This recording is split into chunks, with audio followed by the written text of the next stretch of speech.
thank you for all coming. As you all know, my sister-in-law, Moira Tanyag, is a criminal. Sadly though, she is now at large.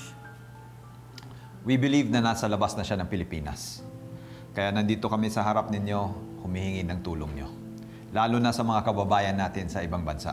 At naniniwala kami na sa Amerika siya nagpunta dahil may mga kamag-anak siya doon.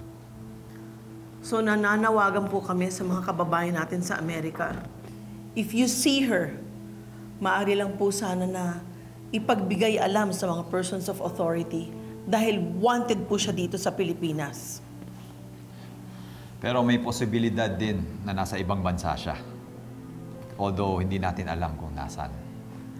Kaya sa mga kababayan natin, nakikiusap po kami. Please be vigilant.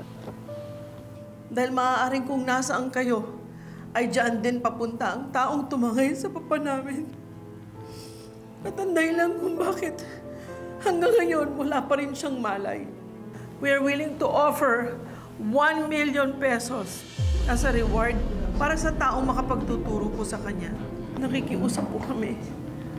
Tulungan niyo po kami na madala sa hustisya si Moira Tanyag.